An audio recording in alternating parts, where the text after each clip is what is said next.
नमस्कार दोस्तों, स्वागत है आपका माय कॉमर्स लाइब्रेरी में। इससे पहले वाले वीडियो में हमने टाइप्स ऑफ फंडिंग फाइनेंसिंग पढ़ी थी, जिसमें फ़ंड बेस्ड और नॉन फंड बेस्ड के बारे में हमने डिफरेंस के बारे में हमने पढ़ा था। अगर आपको इसके पहले वाले वीडियो का लिंक मैं आपको डिस्क्रिप्शन में दे दूँगी, तो उससे आपको फ़ंड बेस्ड और नॉन फंड बेस्ड का एक मोटा मोटी जो डिफरेंस है वो आपको समझ में आ जाएगा। आज हम नॉन फंड बेस्ड फाइनेंसिंग के बारे में बात करेंगे डिटेल में। उसका फर्स्ट टाइप जो मैंने पहले बताया था, लेटर ऑफ क्रेडिट, एलसी इसको शॉर्ट फॉर्म में बोलते हैं और इसका फुल फॉर्म है लेटर ऑफ क्रेडिट। हिंदी में बोले तो ऋण का पत्र। आप सोचिए ये जो इसका डेफिनेशन है वो क्यों दिया है, इसको थोड़ा समझिए। इसके नाम, इसके अर्थ में ही इसकी पूरी डेफिनेशन छुपी हुई है। लेटर ऑफ क्रेडिट, बैंक क्या करती है, नॉन फंड बेस की डेफिनेशन क्या बताई थी कि भाई एक्चुअल में पैसा नहीं जा रहा उस समय, बाद में जाएगा।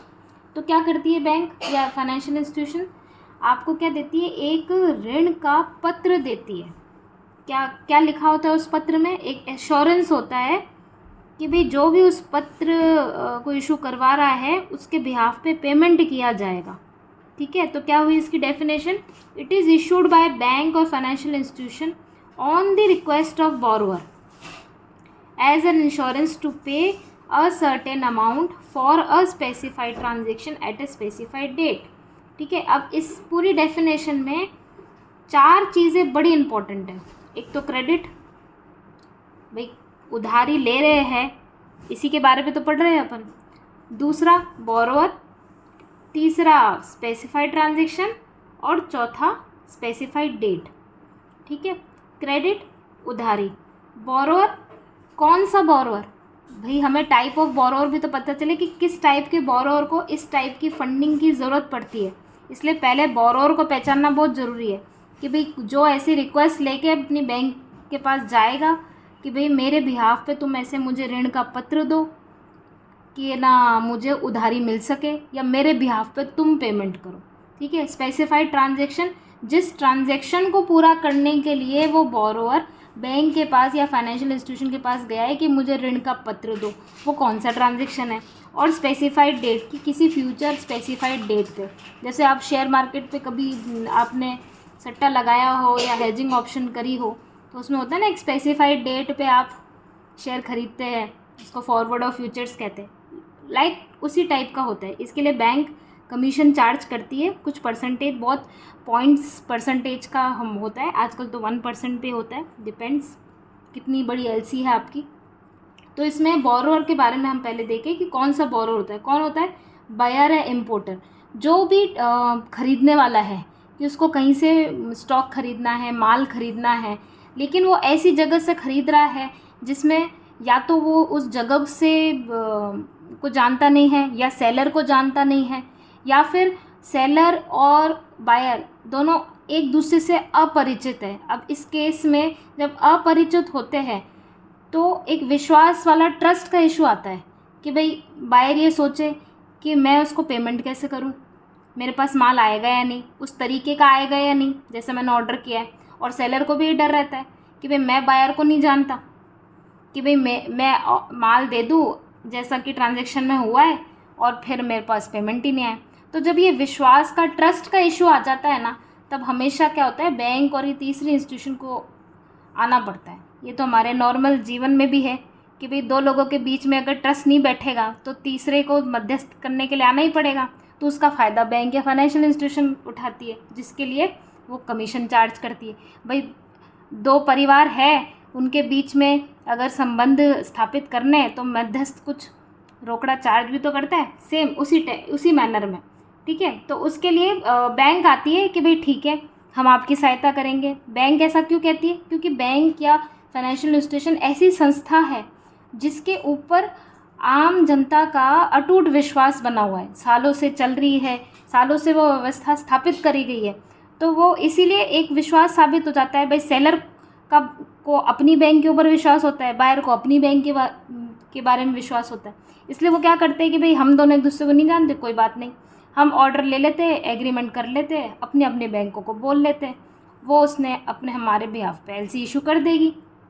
तो क्या होगा, अगर मान लीजिए मुझे कोई माल ख़रीदना है, मैं कोई बायर हूँ और मेरा सेलर दूसरी कंट्री में है या दूसरे स्टेट में है, तो मैं क्या करूँगी, मेरी बैंक को जाके बोलूँगी भाई मेरा एक सेलर के साथ ट्रांजैक्शन हुआ है। क्या ट्रांजैक्शन हुआ है? परचेज़ का ट्रांजैक्शन हुआ है कि मैं ख़रीदूँगा और सामने वाला बेचेगा। ठीक है, अब वो मेरे बैंक, जब मैं ख़रीद रही हूँ, किसकी ज़रूरत है भाई, मेरे को ख़रीदना है, मेरी ज़रूरत है, मैंने ऑर्डर मांगा है, तो मैं क्या करूँगी, जो ख़रीदने वाला है वो क्या करेगा, बैंक या फाइनेंशियल इंस्टीट्यूशन के पास जाएगा, भाई मुझे तो तुम पत्र दे दो, एक ऐसे लिखा हुआ पत्र दे दो कि भाई मैं अपने सेलर को दे दूँ, तुम्हारा पत्र में ये लिखा हो कि एक जो भी मैंने तय किया है वो माल जब मेरे पास आ जाए तो उस स्पेसिफाइड डेट पे मेरे बिहाफ पे बैंक पेमेंट कर देगी। ठीक है, और मैं जब वो पेमेंट ट्रांजैक्शन हो जाएगा तब मैं बैंक को पे कर दूंगा। तो इस बिहाफ पे बैंक ये ट्रांजैक्शन पूरा कर देती है। उसके लिए बैंक, मैंने बोला, कमीशन चार्ज करती है। दूसरा एक बड़ी बात है कि बैंक तो ठीक है अपने इनकम के लिए कमीशन चार्ज, लेकिन बैंक को भी तो एक एश्योरेंस चाहिए ना, ऐसे ही तो ना फ्री में लेटर ऑफ पत्र दे देगी, प्रेम पत्र थोड़ी ना है। तो उसके लिए क्या करती है बैंक का एक अपना ड्यू डिलिजेंस प्रोसेस होता है जिसमें वो डिसाइड करती है कि कैसे हम बायर पे या जो हमारे पास आया है रिक्वेस्ट लेके उस पर हम कैसे विश्वास करें। उसके लिए वो कुछ मार्जिन भी रखती है, कैश मार्जिन जिसको बोलते हैं अपन। ठीक है, लिक्विड फॉर्म में लेती है, एफडीआर रख लेती है या जिस भी फॉर्म में वो देना चाहे, ज़्यादातर एफडीआर ही होती है। दूसरा एक क्या करती है, कोलेटरल सिक्योरिटी भी लेती है, क्योंकि ये ट्रांजैक्शंस बड़ी अमाउंट के होते हैं तो उसमें कोलेटरल सिक्योरिटी भी होती है। ठीक है, तो इस तरह से ये पूरा ट्रांजैक्शन कंप्लीट होता है और ये होता है ऋण का पत्र।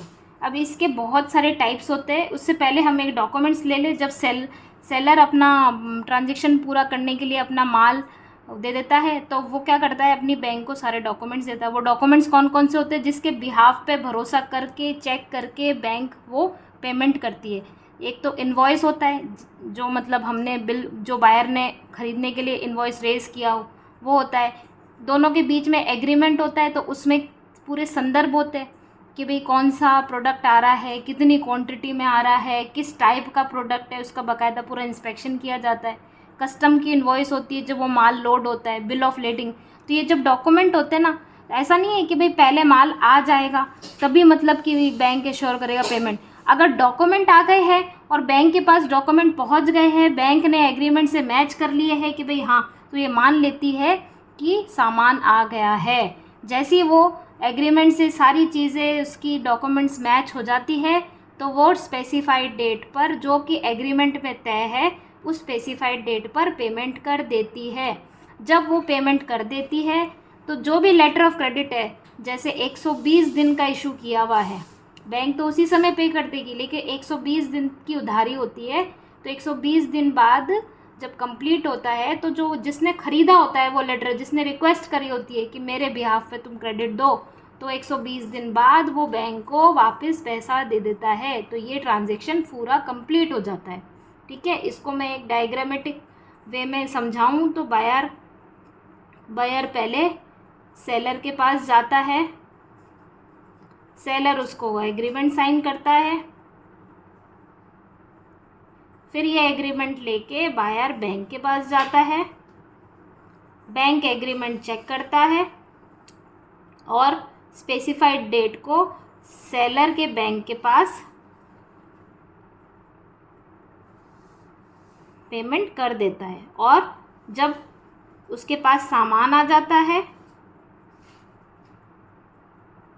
या हम कह लें डॉक्यूमेंट्स आ जाते हैं, तब बैंक पेमेंट कर देता है सेलर को। ठीक है, थोड़ा सा कंफ्यूजिंग है लेकिन ट्रांजैक्शन इसी तरीके से होता है। ठीक है, टाइप्स ऑफ एलसी की हम बात करें तो हम इसके अलग से डिटेल वीडियो बनाएंगे। इसके टाइप्स 7 टाइप्स है। Revolving LC, confirmed LC, SBLC that is standby letter of credit, irrevocable LC, बहुत अच्छी टर्म्स है ये, इनको समझे तो मज़ा ही आ जाए। और revocable LC, red clause LC, transferable LC. ठीक है, इनके हम डिटेल वीडियो और करेंगे ताकि हम और डिटेल में इसके और एग्जांपल्स हम डिस्कस करेंगे हर एक टाइप को लेके। चलिए आज के लिए थैंक यू।